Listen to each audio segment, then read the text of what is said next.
Good evening and welcome everyone to this session on Economic Survey Chapter 7. In this session, we are going to deal with regulatory forbearance. This is like a medicine and it should not be taken for granted. Regulatory forbearance का basic मतलब क्या होता है? इसका मतलब regulator RBI या कोई भी इकोनॉमिक सेक्टर का जो रेगुलेटर है वो आपको सिर्फ फॉरबेयर कर रहा है, टॉलरेट कर रहा है, यानी कि जो वॉयलेशंस हो रही हैं एनपीए में या इंसॉल्वेंसी एंड बैंक्रप्सी कोड में जो रिलैक्सेशंस दी जा रही हैं बड़ी बड़ी कंपनीज को, अंबानी, अदानी या कोई और कंपनी को, वो सिर्फ मोमेंट्री मानी जाए, उनको ये ना माना जाए सो सॉरी उनको ये ना माना जाए कि ऐसा ही चलता चला जाएगा। इसका सारांश, इस चैप्टर का एसेंस ये है कि these things, regulatory forbearance should be considered as an emergency medicine. It should not be considered as a staple diet. Got my point? Okay, these things are there now. Coming to this point, this is chapter 7. कोई ज्यादा इसमें नहीं है, मैं फटाफट से इसको deal करूंगा चैप्टर को, लाइन बाय लाइन चलने का इसमें कोई फायदा नहीं है। Regulatory policy, that is a policy implemented by central banks and other regulatory authorities that permits banks and financial institutions to continue operating even when their capital is fully depleted. Regulators give these banks extended periods of time during which they have to comply with the regulatory requirements, जैसे कि Basel norms.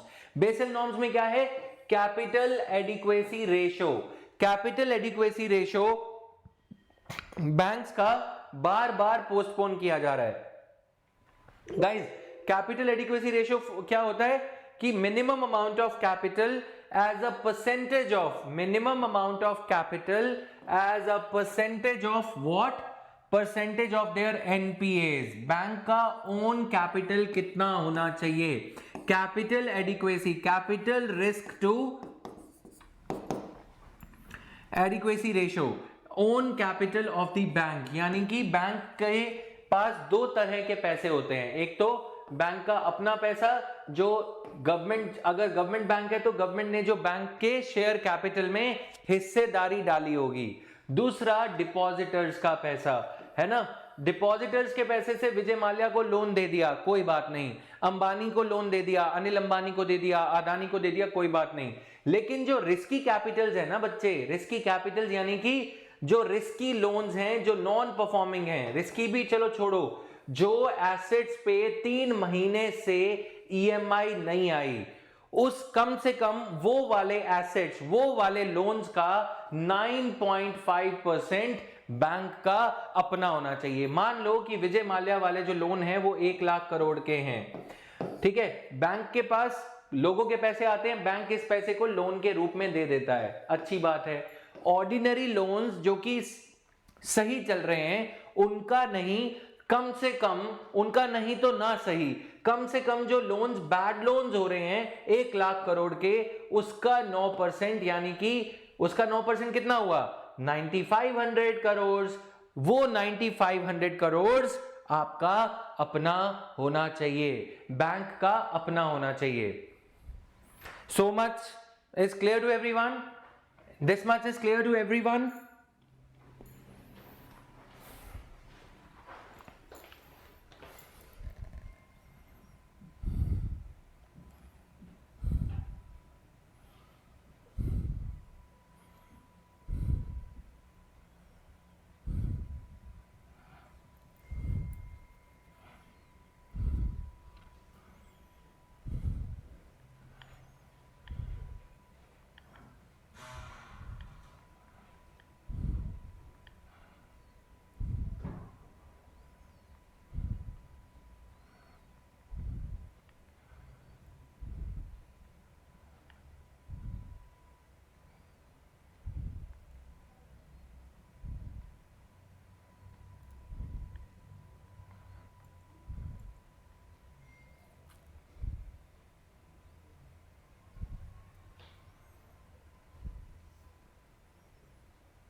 Clear है? अब यहां पे पता है क्या कहा जा रहा है? आरबीआई ने बैंक्स को ये बोला कि चलो ठीक है 9.5% आपको नहीं करना तो आप मत करो, ठीक है। If you don't want to do 9% तो कोई बात नहीं, ठीक है। आप क्या करो, आप जितना पहले कर रहे थे करते रहो, लेकिन ये जो आपको टाइम गैप दिया जा रहा है ये सिर्फ हाल फिलहाल के लिए कोविड 19 को देखते हुए, रिसेशनरी सिनेरियो को देखते हुए दिया जा रहा है, ठीक है। Got it? Regulators give banks extended periods of time during which they have to comply with regulatory requirements by securing new capital funds. This inaction reflects the unwillingness of regulators to this inaction reflects the unwillingness of regulators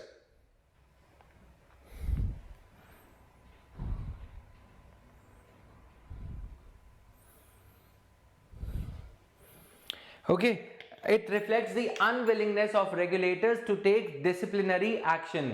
ये inaction में regulators की unwillingness कहीं पे नजर आती है। Government interfere करती है कि इस बैंक पे मॉरेटोरियम मत लगाओ, इस बैंक को प्रायोरिटी एक्शन में मत रखो, प्रायोरिटी लिस्ट में मत रखो, ये बैंक जैसे काम कर रहा है इस पे ढीली ढिलाई बरतते हुए चलो। यानी कि जब बच्चे बीमार होते हैं तो मम्मी पापा उनके ऊपर वो कड़े कानून नहीं लगाते क्योंकि वो पहले से बीमार हैं, ठीक है। Now this inaction reflects the unwillingness of regulators to take disciplinary action against the problematic banks for some period of time. Now this chapter studies the policy of regulatory forbearance adopted following दी। ये जो 2008 से ये सिलसिला शुरू हुआ था और अब तक चलते हुए आ रहा है। वो बोलते हैं ना कि एक बार प्यार हो जाता है तो फिर हो ही जाता है, वैसे ही जब ये रेगुलेटरी टॉलरेंस दे दिया तो बच्चे यानी कि बैंक्स बिगड़ गए। बैंक्स ने क्या किया कि हर बार तारीख पे तारीख, पोस्टपोनमेंट पे पोस्टपोनमेंट चलती हुई आ रही है।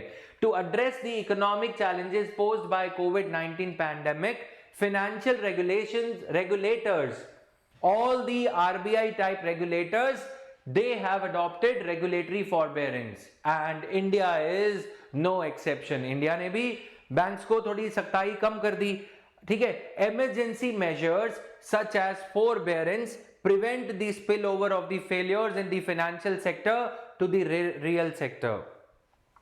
ये लाइन पता है क्या कह रही है? ऐसे इमरजेंसी अकोमोडेशंस, हाल फिलहाल के लिए जो अकोमोडेशंस हैं, ये क्या करते हैं? बैंकिंग सेक्टर में एनपीएस बढ़ने का जो दुष्प्रभाव है, जो नेगेटिव इंपैक्ट है, वो कहीं रियल सेक्टर पे, बैंकिंग सेक्टर तो क्या है, सर्विस सेक्टर है, वो अपना थोड़ी कुछ कर रहा है। बैंक से अगर आपको ग्रोथ हो रही है नहीं, लेकिन अगर बैंक लोन देना बंद कर देगा, आरबीआई कड़े नियम लगा देगा इस डर से, तो क्या होगा? जो रियल सेक्टर है, कंस्ट्रक्शन, टायर बनाना, मैन्युफैक्चरिंग, कारें बनाना, इलेक्ट्रॉनिक गुड्स बनाना, सब ठप हो जाएगा, सब रुक जाएगा। इसीलिए emergency measures such as tolerance of the banks failures और mistakes prevents the spill over of the failure. Spill over मतलब रिपल इफेक्ट। एक गलती हुई बैंक में, बैंक का इफेक्ट बाकी बैंकों पे, फिर बाकी बैंक्स का इफेक्ट एनबीएफसी सेक्टर पे। एनबीएफसी सेक्टर ने कारों को लोन देना बंद कर दिया, रियल एस्टेट को लोन देना बंद कर दिया, पूरी इकोनॉमी डिक्लाइन हो जाएगी। इससे बचने के लिए ये किया जाता है। Clear? Therefore as emergency medicine, forbearance occupies a legitimate place in the policy makers toolkit.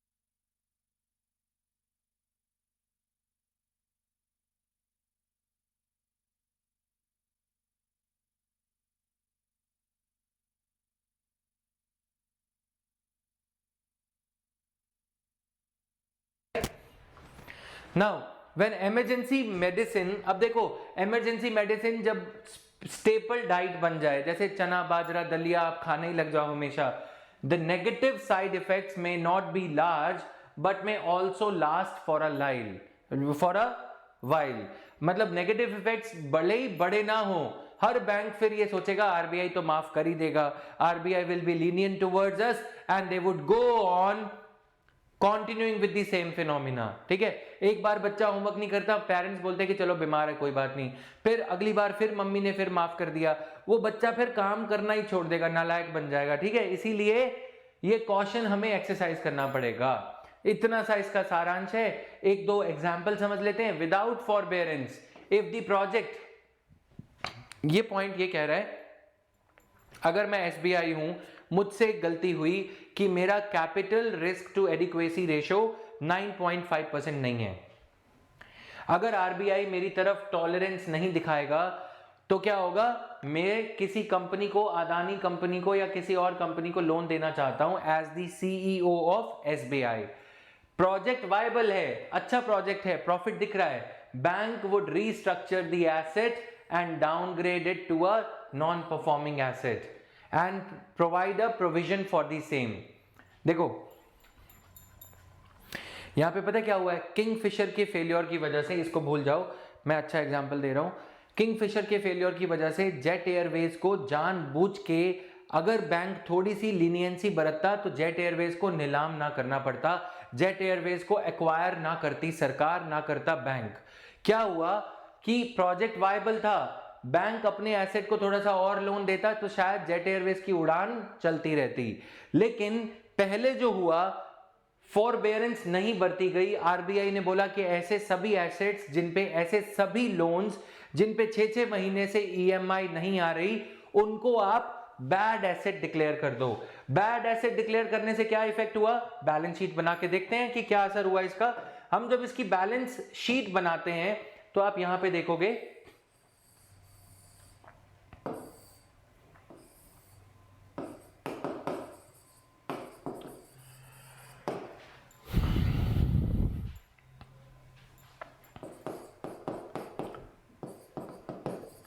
$14,000 crore का लोन है। ठीक है, अब ये 14,000 करोड़ के लोन को आरबीआई ने बोला कि इसको 6 मंथ्स हो गए, देखो भैया ईएमआई नहीं आ रही, तो आपको एसबीआई को इसको बैड एसेट डिक्लेयर करना होगा। यहां पे थे डिपॉजिटर्स के पैसे कितने, 28,000 crore. We are just taking an example, so be be lenient और be relaxed about it, don't get engrossed into these figures and all. Jet Airways, ठीक है, जब बैंक आरबीआई ये कहता है कि अब मैं तुम्हें कोई जो है लीनियंसी नहीं बरतूंगा, जो भी तुम्हारे बैड एसेट्स हैं उनको डिक्लेयर करो एनपीए। अभी तक तो क्या था, जेट एयरवेज का लोन था, फिर अदानी का लोन था 5,000 करोड़ का जो ऑस्ट्रेलिया में कंपनी लगाने को दिया था, ठीक है 19, फिर 9 करोड़ का, मान लो 9,000 करोड़ का कोई और लोन दे रखा था एसआर स्टील को, 9,000 करोड़, कितना हो गया 9,000 प्लस 5,000, 14,000 प्लस 14,000, 28,000 करोड़। यहां पे कितना है 28,000 करोड़। बैलेंस शीट का मतलब ये होता है दोनों साइड्स अपने आप को बैलेंस कर रही हैं, यहां पे भी 28 KCR 1000 करोड़, ठीक है, दोनों जगह बैलेंस। जब आरबीआई ये कहता है कि नहीं ये एसेट नहीं है, ये तो रद्दी है, this is a scrap loan, NPA, तो अब क्या हो गया, यहां पे हो गया 14,000, 14,000, लायबिलिटी है 28,000 की। बैंक जो डिपॉजिटर का पैसा है उसको लायबिलिटी मानता है ना, मैंने अपने पैसे बैंक के पास में रखे हैं तो बैंक की जिम्मेदारी है, जिम्मेदारी मतलब लायबिलिटी। अब बैंक इसमें से शायद कैश में से लोन दे सकता था, ये वाला लोन इधर दे देता है ना, 28,000 में से मान लो शायद 8,000 करोड़ का लोन और दे देता, लेकिन अब पता क्या हो रहा है, क्योंकि ये 14,000 इधर माइनस हो गया, लोन तो अब दे ही नहीं सकता। अब इस 28,000 करोड़ में से 14,000 करोड़ इस बैड लोन के लिए रिजर्व्स रखने पड़ेंगे, प्रोविजनिंग रखनी पड़ेगी कि अगर ये वाले कस्टमर्स ये वाला पैसा लेने आ गए। जेट एयरवेज को जो लोन में दे दिया था, पुराने कस्टमर्स जो पिछले साल 2-3 सालों के कस्टमर्स थे, उनकी फिक्स डिपॉजिट तो मैच्योर होगी ना। उन्होंने फिक्स डिपॉजिट कराई थी 2014 में, लोन दिया 2019 तक। अब 2019 में ईएमआई आना बंद हो गई, वो कस्टमर पैसा विड्रॉ करने आएगा, उसके लिए शायद वो विड्रॉ करने आए, उसके लिए ये रिजर्व्स रखने पड़ेंगे। बैंक का पुराने लोन के पीछे नुकसान हो रहा है। बैंक के पास एक अपॉर्चुनिटी थी कि बैंक ने फिक्स डिपॉजिट का लालच देके कस्टमर को ये कहा कि हमारे पास ये फिक्स डिपॉजिट करवाओ। किसी ने 5,000 की कराई, किसी ने 10,000, किसी ने 1 लाख। टोटल बैंक के पास इकट्ठे हुए 28,000 करोड़। अब इस 28,000 करोड़ को बैंक ने एवरेज रेट जो फिक्स डिपॉजिट पे रेट ऑफ इंटरेस्ट जो बैंक को देना है, किसको, अपने कस्टमर्स को, कितना, 7.5%। वो तो देने को एश्योरेंस दे दिया कि बेटा ये लो तुम एफडी लो, तुम्हारे पेरेंट्स को भी बोल दिया, मेरे पेरेंट्स को भी और मुझे भी, बोले कि ये एफडी है, तुम अभी इसमें 10,000 जमा करा रहे हो, हम तुम्हें 750 रुपए देंगे 5 साल के बाद, मतलब 1 साल में 750 रुपए मिलते रहेंगे। लेकिन बैंक को इसमें से 14,000 करोड़ रुपीस यहां ब्लॉक करने पड़ गए। कहां बैंक इसका लोन देता, पुरानी बात हुई, भूल गया, दिल टूटा तो कोई बात नहीं, दोबारा लगा लेंगे, दिल ही तो है, ठीक है, ये वाला सिस्टम होना चाहिए था। लेकिन यहां पे क्या हो रहा है, 14,000 करोड़ रुपीस ब्लॉक हो गए।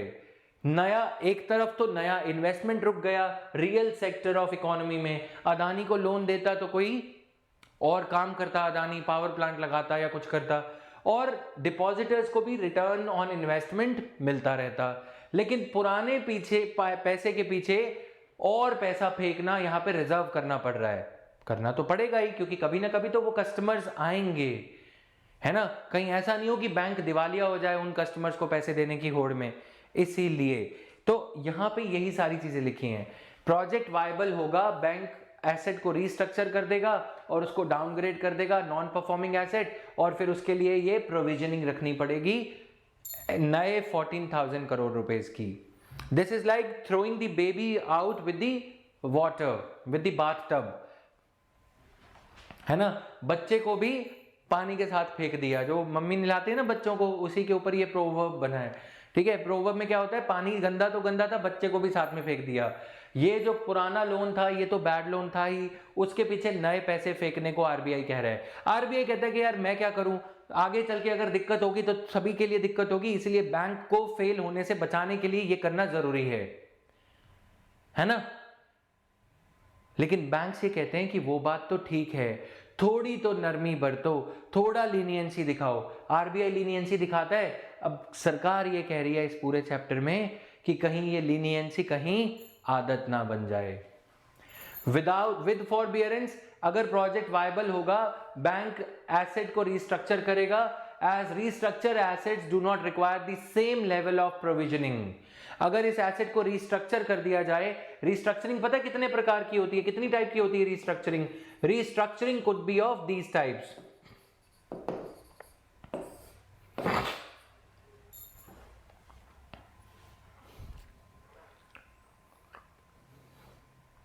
एक तो रेट ऑफ इंटरेस्ट पहले इस लोन पे जो जेट एयरवेज को दिया गया था, Jet Airways 13% rate of interest दे रहा था। अब जेट एयरवेज ने बोला कि भैया देखो इंडस्ट्री में 13% रेट नहीं मिलता, आप सरकार से पूछ लो, सरकार ने एविएशन टरबाइन फ्यूल का प्राइस इतना ज्यादा बढ़ा दिया है।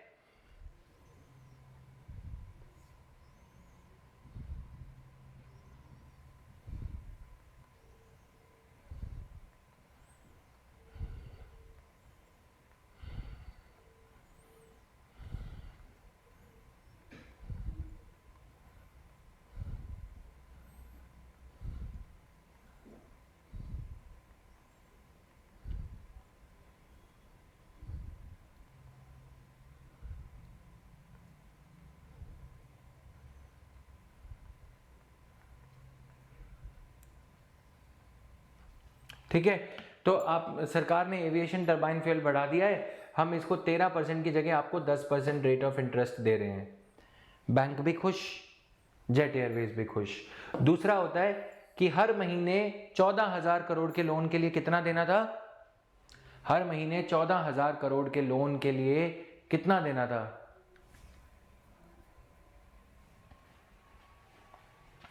हर महीने 14,000 करोड़ के लोन के लिए देना था EMI के रूप में 500 करोड़ रुपीस या 50 करोड़ रुपीस। जेट एयरवेज ने बोला भैया देखो इतने कस्टमर नहीं आते, फ्लाइट्स खाली जा रही हैं, तुम्हें भी पता है उड़ान चल रहा है ये सब, हम इसको दे पाएंगे 25 करोड़ रुपीस। पहले 15 ईयर्स में देने थे 50 करोड़ एवरी मंथ, अब हम इसको 25 ईयर्स में दे देंगे। कैश फ्लो कंपनी का कम है। बैंक ने बोला चलो ठीक है, बैंक भी खुश, जेट एयरवेज भी खुश, और जो डिपॉजिटर्स का पैसा लगा है वो भी खुश है ना। आरबीआई अगर फॉरबेरेंस दिखाए तो इस तरह के प्रभाव, पॉजिटिव इंपैक्ट्स पड़ते हैं, लेकिन अगर ये एक पैटर्न बन जाएगा ना तो फिर दिक्कत हो जाएगी। हर कोई फिर यही सब कराने लगेगा, बैंक लीनियंसी मांगने लगेंगे, लोन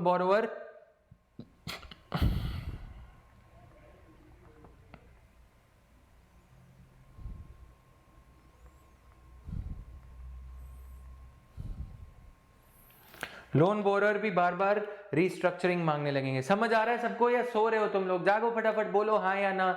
ऐसे करते हो जैसे पता नहीं कोरोना का लॉकडाउन लग गया हो तुम्हारी जुबान पे और हाथों पे। फटाफट बोलो यस और no. Now is this clear?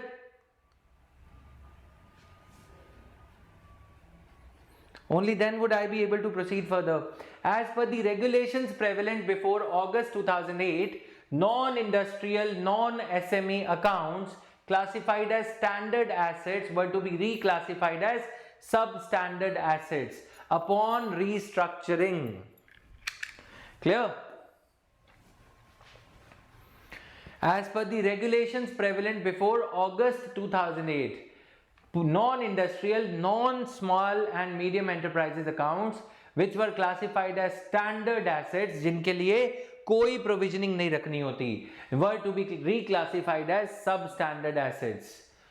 ये नए नॉर्म्स में आरबीआई ने बोल दिया कि जो पहले स्टैंडर्ड एसेट्स डिक्लेयर करा हुआ था, स्टैंडर्ड मतलब हाँ भैया इसके लिए कोई प्रोविजनिंग नहीं चाहिए, अब अगर उसको आप सब स्टैंडर्ड कर दोगे तो उस लोन की वैल्यू का 10% नए पैसे में से, नया पैसा मतलब ये वाला पैसा जो डिपॉजिटर्स का पैसा आया, कहां गया वो, ये वाला पैसा जो डिपॉजिटर्स का पैसा आया है, इस लोन का 1400 करोड़, 10% मतलब 1400 करोड़ साइड पे रखना होगा। सब स्टैंडर्ड का 10% साइड पे रखना होता है। जो लोन पूरी तरह से बैड लोन डिक्लेयर हो गया उसका 100% रखना पड़ेगा।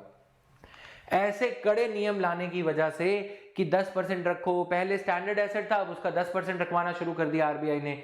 इस वजह से क्या होता है कि बैंक फिर लेंडिंग कैपेसिटी बैंक की ऐसे टाइम में, रिसेशनरी टाइम में कम हो जाती है। तुम्हारे पास अगर 28,000 करोड़ हो और तुम्हारी पुराने जो खर्चे तुमने फालतू किए हैं, फोन खरीदा या ये सब खरीदा, अगर वो सबको माफ कर दिया जाए तो तुम और फोन खरीदोगे ना, और कार खरीदोगे, नई पेंसिल, पेन, लैपटॉप जो भी खरीदोगे, है ना। लेकिन अगर तुम्हें बोला जाए कि पुरानी गलतियों के लिए तुम्हारे पेरेंट्स यानी कि आरबीआई तुम्हें ये बोले कि तुम्हारे पुराने पाप माफ करने हैं, जो तुमने गलत लोन दिए थे उनके लिए 10% साइड में रखो, तो तुम क्या सोचोगे, अब मैं लेंडिंग नहीं कर पाऊंगा। दादाजी से खर्ची ली, डिपॉजिटर से खर्ची ली, पॉकेट मनी ली, लेकिन लेंडिंग कैपेसिटी तुम्हारी, परचेजिंग पावर कम हो गई। ठीक उसी तरह बैंक जो लेंड कर सकता था आरबीआई के नॉर्म्स के चलते 10% कम लेंड कर पाएगा। समझ में आया?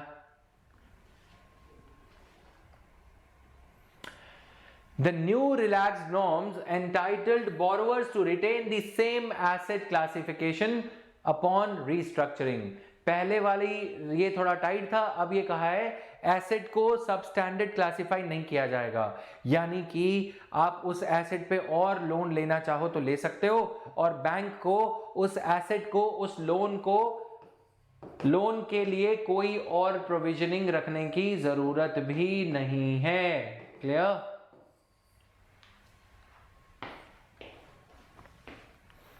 क्लियर है सबको?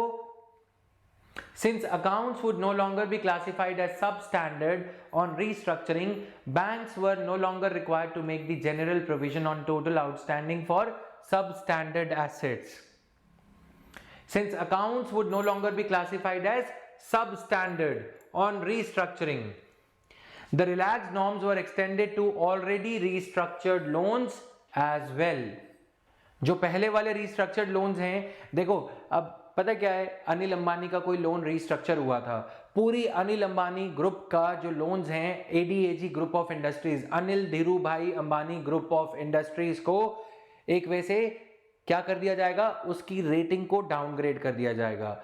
अनिल अंबानी टेलीकॉम बुरा कर रही है, उसकी वजह से अनिल अंबानी टेलीकॉम ने अगर एसबीआई का कोई लोन 3 महीने से नहीं दिया तो अनिल अंबानी ग्रुप की बाकी 4 इंडस्ट्रीज को, रिलायंस पावर को और बाकी के कामों को भी, रिलायंस इंफ्रास्ट्रक्चर को, सभी को लोन देने से मना कर दिया जाएगा। सिर्फ एसबीआई को ही नहीं बल्कि पीएनबी, कैनरा बैंक, सभी बैंक्स को। ऐसे केस में क्या होगा, उसको लोन मिलना बंद हो जाएंगे और दिक्कत। Clear? Please note that before 2008 only loans with no prior history of restructuring were considered for restructuring। यानी कि 2008 में फॉरबेरेंस दिखाई गई, रिस्ट्रक्चरिंग 2008 में भी करी गई, लेकिन उस केस में यह था कि जो लोन पहले से रिस्ट्रक्चर नहीं करे गए, जिन लोन्स पे 13% से 10% इंटरेस्ट की रियायत पहले नहीं दी गई, उन पे रियायत दी जा सकती है। जो कंपनी एक बार लोन रिस्ट्रक्चर करती है उसको दोबारा से लोन रिस्ट्रक्चर, टेन्योर में, ईएमआई में कटौती, इंटरेस्ट रेट में कटौती जैसा कोई रिस्ट्रक्चरिंग रिलैक्सेशन नहीं दिया गया था, लेकिन इस बार दिया गया है। तो इकोनॉमिक सर्वे ये कह रहा है कि ये एक परंपरा बन गई है, रिस्ट्रक्चरिंग पे रिस्ट्रक्चरिंग। इसको क्या बोला जाता है, evergreening of loans. Evergreening of loans समझते हो ना तुम लोग? एवरग्रीनिंग मतलब वो पता है कि अनिल अंबानी नील अंबानी हो चुका है, लेकिन बार बार उसको ए ग्रेड देके उसको बार बार और लोन दे दिया। किस्तें पे, पुराने लोन पे ईएमआई पे नहीं हो रही, उसके लिए एक और लोन दे दिया। फिर वो जो लोन दिया उसके लिए ईएमआई नहीं पे हो रही, और लोन दे दिया। इसी वजह से क्या होता है, कोई विजय माल्या बन जाता है। समझ में आया?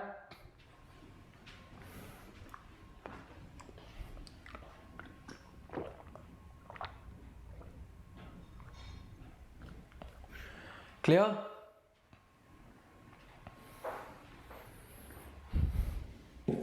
How the RBI is handling the great lockdown. RBI has tried to provide more focused help for NBFCs and microfinance institutions, which in turn would help people hardest hit by COVID-19 economic crisis. International Monetary Fund ने इसको ongoing economic crisis को ये कहा है the great lockdown, and reckons it to be the worst recession that the world would have faced since the Great Depression that happened in the first half of the 20th century. Is this clear to everyone?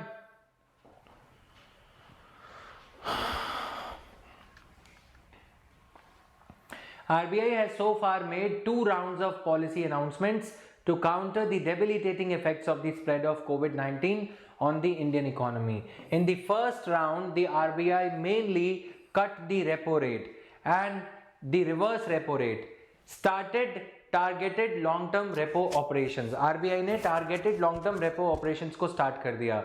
Okay, in essence, through these measures in the first round, the RBI tried to provide regulatory forbearance, that is greater leniency in recognizing non-performing assets, tried to boost the liquidity in the financial system.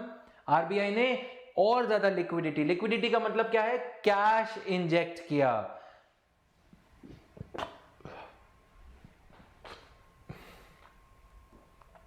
So that businesses के पास cash का crunch ना हो, funds का crunch ना हो। Clear? Timeline of announcements relating to the forbearance regime of 2008 to 2015. Repeated restructuring allowed and forbearance temporarily extended for real estate exposures. Promoters sacrifice required upfront. यानी कि पता क्या कहा जा रहा है, upon restructuring decrease from 15% to 7.5%। जो promoter होता है ना, जैसे अनिल अंबानी अपनी कंपनी के प्रमोटर हैं, प्रमोटर को अगर कंपनी को रिस्ट्रक्चर करने के लिए, लोन को रिस्ट्रक्चर करने के लिए रियायत, रिलैक्सेशन मांगी जा रही है, तो प्रमोटर को अपनी हिस्सेदारी 15% तक रिड्यूस करनी पड़ती थी। अब उसको यह कह दिया गया कि आप लोन रिस्ट्रक्चर भी करा लो, क्योंकि तुम अनिल अंबानी हो या कोई और अदानी हो या नादानी हो, तुम्हारा जो हिस्सेदारी है, शेयर होल्डिंग है कंपनी में, वो सिर्फ 7.5% तक रिड्यूस होगी। 15% रिड्यूस करने की जरूरत नहीं है। 15% रिड्यूस करेगा तो जाएगी किस खाते में, अभी मैं ये समझाता हूं। 15% अगर अनिल अंबानी अपनी कंपनी में अपनी हिस्सेदारी को रिड्यूस कर रहा है तो फायदा किसको हो रहा है? पता क्या फायदा हो रहा है? देखो, पहले वो कंपनी अनिल अंबानी की थी, ठीक है, 50 मान लो 75% जो पैसा है, 75% शेयर होल्डिंग अनिल अंबानी की थी। पुराने नॉर्म्स के अकॉर्डिंग ये कहा जाता था कि 15% तुम रिड्यूस करो। बैंक ने जो तुम्हें लोन दिया है ना, बैंक उस लोन को 75% शेयर होल्डिंग अनिल अंबानी के, लेकिन बैंक ने लोन दिया था। लोन कितने का दिया था? 10,000 करोड़ का। अब ये जो लोन है 10,000 करोड़ का, बैंक इसको शेयर होल्डिंग में कन्वर्ट कर लेगा। बैंक को 10,000 करोड़ लोन के पैसे वापस नहीं मिलेंगे, इसके बदले में बैंक को 15% शेयर होल्डिंग मिल जाएगी। और ये 15% किसके हिस्से में से कट होंगे? प्रमोटर के, जिसने ये लोन लेने का फैसला लिया और जिसने कंपनी को डुबोया, जिसकी वजह से, जिसकी मैनेजमेंट या मिसमैनेजमेंट की वजह से कंपनी लॉस में गई, और ये एसबीआई के हो जाएंगे। तो एसबीआई क्या करेगा? इस एसेट को, कंपनी यानी कि एसेट, कंपनी को जो लोन दिया है यानी कि एसेट, इस एसेट को रिवाइव करने की कोशिश करेगा। बैंक बोर्ड ऑफ डायरेक्टर्स लगाएगा नए, जो कि सूझवान तरीके से काम करें, ठीक है, होशो हवास में काम करें, और इन लोन देने वालों को और ये इन शेयर्स को बाद में जब इनका दाम अच्छा हो जाएगा, इनको सही दाम पे बेच देगा अपने 10,000 करोड़ रिकवर करने के लिए।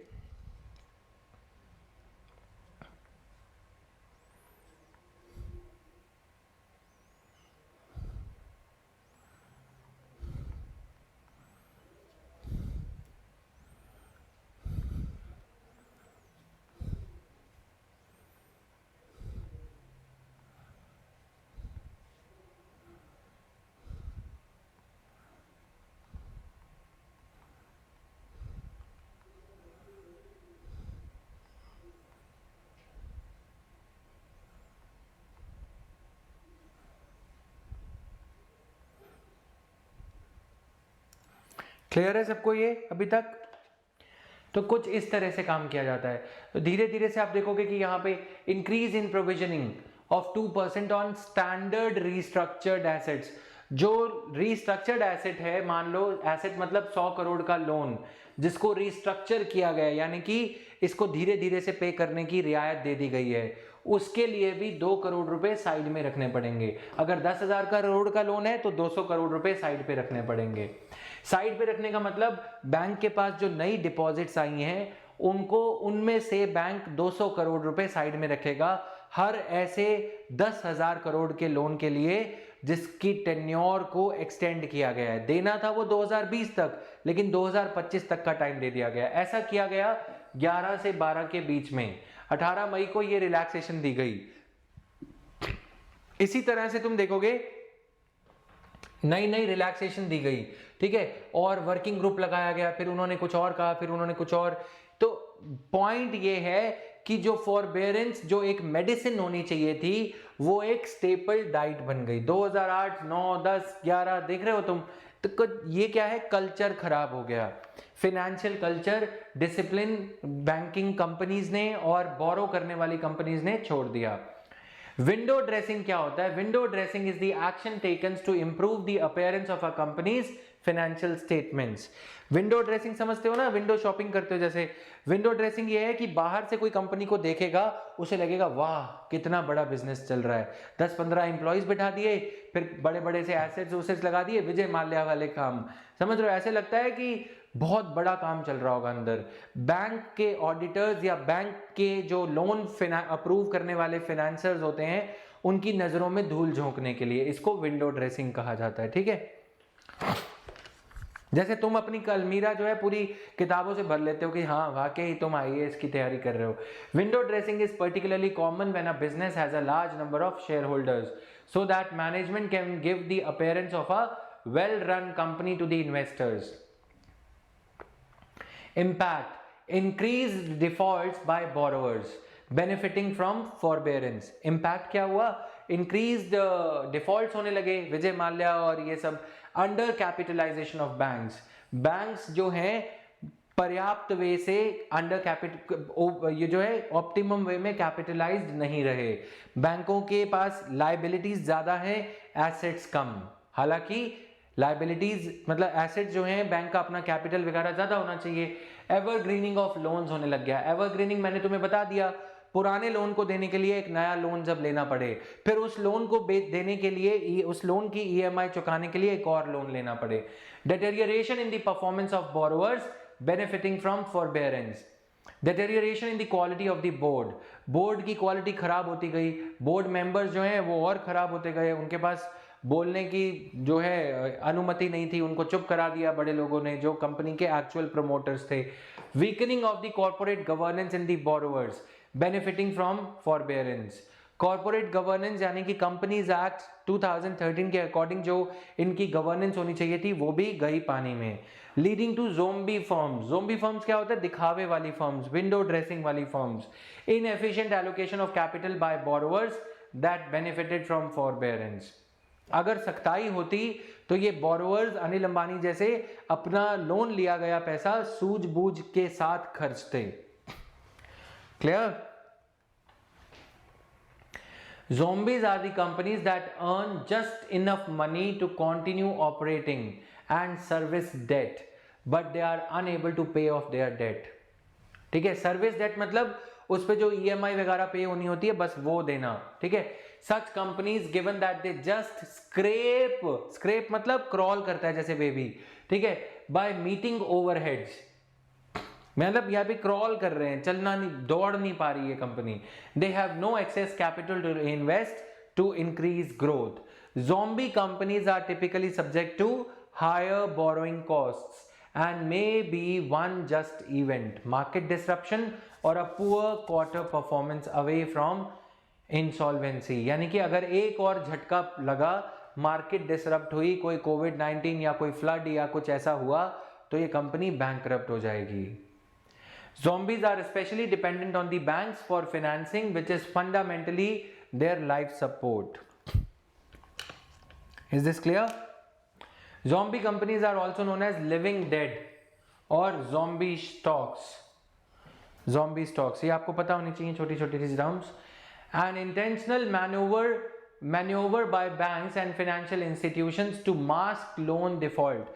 देखो, अगर मैं इसको एक एग्जांपल देता हूं, अगर मैं एसएचओ हूं, पुलिस में हूं, तो कोई क्राइम हुआ है ना, मैं उसको मास्क कर दूंगा। अगर मान लो मेरे एरिया में किसी लड़के ने किसी लड़की को छेड़ा, केस तो बनता है, लेकिन मैं बोलूंगा तो क्या हो गया, तुम्हारा क्लासमेट ही तो है, जाओ यहां से, टाइम नहीं है। ठीक है, अगर किसी पे रेशियल अटैक हुआ है, कोई मान लो इंडिया में कोई थाने में जाए और बोले कि इसने मुझे काला बोला, तो पुलिस वाला क्या बोलेगा? अब इस पे पुलिस वाला केस लिखेगा, एसएचओ की रेपुटेशन खराब होगी कि जतिन वर्मा एसएचओ के टेन्योर में इतने ज्यादा केस लिखे गए। तो मैं क्या बोलूंगा? तो तू है काला, जा यहां से, है ना। मतलब इस तरह का होगा ना कि पुलिस उसे नेग्लेक्ट करने लग जाएगी। सिमिलरली बैंक्स के केस में क्या होगा? जब बैंक्स के केस में मेरे कार्यकाल में अगर कोई लोन 9,000 करोड़ का लोन डिफॉल्ट कर रहा है, तो मैं ये चाहूंगा, अगर मेरे कार्यकाल में लोन डिफॉल्ट कर रहा है तो मैं सीईओ हूं, एसएचओ की जगह मैं सीईओ हूं। अगर मैं 9500 का प्रॉफिट डिक्लेयर करता तो शायद इसका 1% मेरी सैलरी होती या 0.01% मेरी सैलरी में इंसेंटिव ऐड हो जाता। लेकिन अगर मेरे टेन्योर में ये 9500 में से 9000 करोड़ के लिए प्रोविजनिंग रखनी पड़ेगी, यानी कि इसको डिफॉल्ट लोन डिक्लेयर किया जाएगा, प्रॉफिट होगा सिर्फ 500 करोड़, मेरी परफॉर्मेंस दिखाई जाएगी पुअर परफॉर्मेंस। इसलिए मैं चाहूंगा कि मेरे टेन्योर में ये ना हो, ये अगले वाले सीईओ के टेन्योर में हो। क्लियर? इसको क्या बोला जाता है? एवरग्रीनिंग। बैंक भी इसी बात में खुश होता है कि इस लोन को एवरग्रीन अच्छा दिखाओ कि ये लोन हरा भरा है हमेशा के लिए। फिर अगला सीईओ आएगा, वो ये सोचेगा कि यार लोन तो पुराना है, मेरी क्या गलती, अगर मैं इस टाइम इसको 2,500 करोड़ रुपए लोन देता हूं और विजय माल्या को ये बोलता हूं देखो कॉफी पे चर्चा करेंगे दोनों, तुम मेरे टेन्योर में ये लोन देते रहना, EMI देते रहना, इस पे डिफॉल्ट मत करना। तो विजय माल्या बोलता है हाँ हाँ ठीक है, आप मुझे लोन दे दो, मैं 50 करोड़ रुपए हर महीने देता रहूंगा। बैंकर उसको ये बोलता है कि अगर तुम ऐसा करोगे फिर तुम्हें जब पैसे की जरूरत पड़ेगी तो मैं फिर भी दे पाऊंगा, बट तुम ये लोन देते रहना, इससे मैं अपनी बुक्स में दिखाऊंगा कि विजय माल्या बहुत अच्छे डेटर हैं, तो मैं तुम्हें लोन देता रहूंगा, किसी को पता नहीं लगेगा। इसे एवरग्रीनिंग बोला जाता है। Clear? One way of evergreening loan is lending a new loan to a borrower on the verge of default. जो borrower already खाई के किनारे है, डूब रहा है, near the repayment date of an existing loan to facilitate its repayment. Such transactions go undetected as the banks are not required to disclose them. Unlike restructuring that warrants disclosure of such loans. Anil Ambani के loans को ऐसे restructure किया जा रहा है। Clear?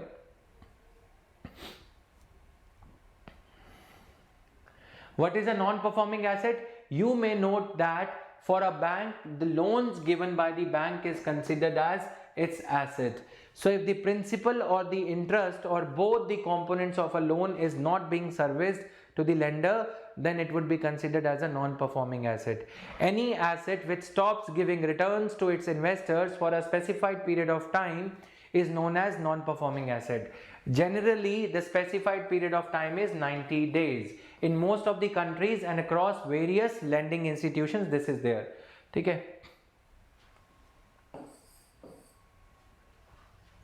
पढ़ो एक बार इसे।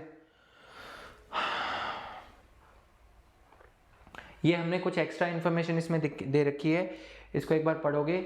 Categories of NPAs: an asset which remains as NPA for less than or equal to 12 months. Substandard, which remains as NPA. Doubtful: an asset which remained in the above category for 12 months complete. Doubtful. Lost asset: asset where loss has been identified by the bank or RBI. However, there may be some value remaining in it. जैसे Kingfisher के जहाज रह गए थे, माल्या उड़ गए, माल भी उड़ गया।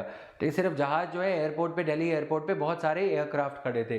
Therefore the loan has not been completely written off. नुकसान हुआ है लेकिन पूरा नुकसान नहीं हुआ, लोन को पूरा राइट ऑफ नहीं किया जाएगा। जहाज वहाज बेच के, कंपनी के हेडक्वार्टर्स वगैरह को नीलाम करके जो पैसा वसूल होगा, 9,000 करोड़ का लोन था, मान लो 200 करोड़ वसूल हो गया विजय माल्या की प्रॉपर्टी और ये याच वगैरह को बेच बाच के, बाकी के लोन को राइट ऑफ कर दिया जाएगा। यानी कि फिर बैंक को उतना लॉस दिखाना पड़ेगा 8800 8700 करोड़ का। More than 7 lakh crore worth of loans are classified as non-performing loans in India. This is a huge amount. यानी कि मनरेगा का 7 साल का budget. The figure roughly translates to near 10% of all the loans given. This means that about 10% of loans are never paid back, resulting in substantial loss of money to the banks. Clear? ये थोड़ा खुद पढ़ोगे। Why AQR is necessary? Asset Quality Review. AQR का मतलब होता है Asset Quality Review. क्यों ये जरूरी है? RBI believed that asset qualification was not being done properly. Banks were postponing bad loan classification. How do they do it? I have told you already. कैसे इनको किया जाता है ना?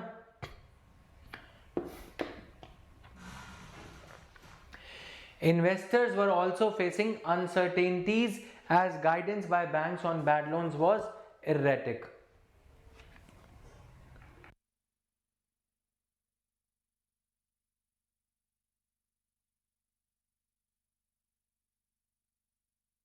Now, finally, after continuing forbearance for 7 years, the RBI decided to bite the bullet and withdrew the regulatory forbearance starting from April 2015.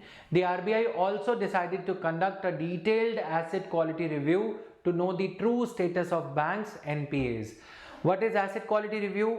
Inspectors जो RBI के होते हैं वो चेक करते हैं बैंक की बुक्स को every year as a part of RBI's annual financial inspection. This was named as asset quality review. Under the financial inspection, a small sample of loans is inspected to check if the asset classification was in line with the loan repayment and if banks have made the provisions for bad loans adequately. ठीक है, तो ये पता होना चाहिए। ठीक है, तो ये सारा थोड़ा सा खुद पढ़ लेना एक बार, इसमें कुछ ज़्यादा ऐसी चीज़ें नहीं है। इंद्रधनुष प्लान लाया गया था, बहुत पुराना है, तो इसको पढ़ना ज़रूरी है, बिकॉज जिस साल ये लाया गया था उस साल नहीं पूछा गया, तो there is a high probability of UPSC asking about this. Okay, destressing, ये सारा कुछ स्टेप्स हैं जो इंद्रधनुष के अंदर लेने चाहिए थे बैंक्स को। You would be able to understand everything now that I have explained you the basic terminology. Right now, here itself, after the session is over, you have to read this yourself. Clear? Anybody, any doubt? Anybody having any doubt in all this?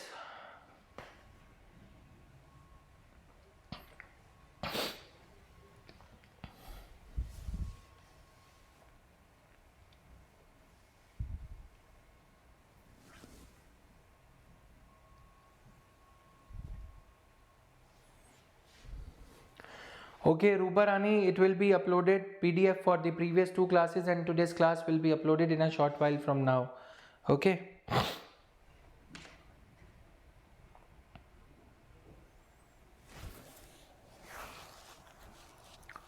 Clear?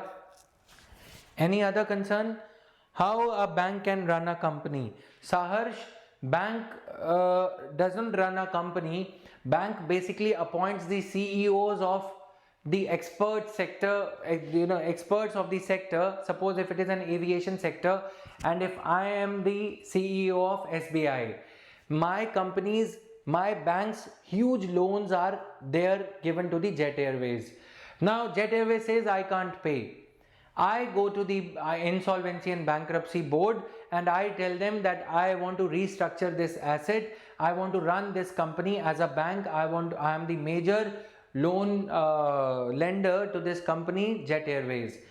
Give me the rights to run this company for 6 months until it starts flying again. IBC would say, okay, you can appoint your board of directors. Now, board of directors, one board of director would be mine, one would be of PNB, one would be of ICICI.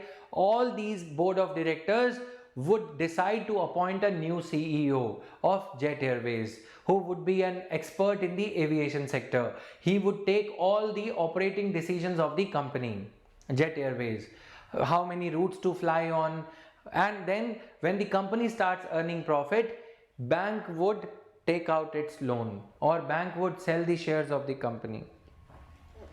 Clear? Bank is not directly running. If I am the shareholder, if I am having 10% shares in a company, I would get a right to appoint one of the board of directors. Board of directors are the ones who decide the policy, and CEO, who is going to be the CEO. On the basis of the policy framed by the board of directors, CEO appointed by the same board of directors, who are the representatives of various shareholders, bank is run. Company would be run according to the policy made by board of directors and implemented by CEO, again appointed by board of directors. Clear?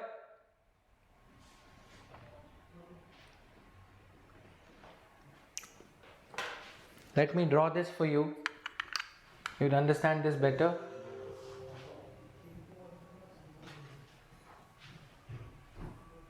See.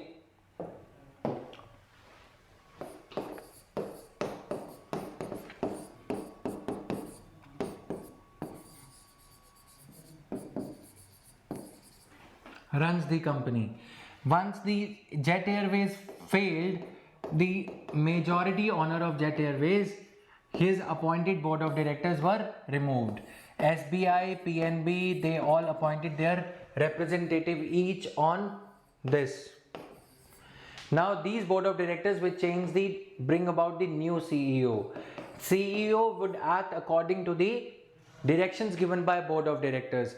Board of directors will give those directions which are given to them by the respective banks. Got it? This is not day-to-day interference.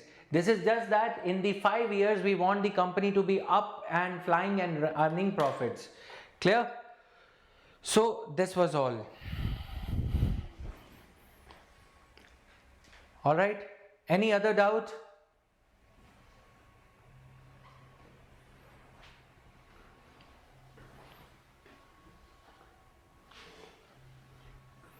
So, thank you everyone. Bye bye, guys.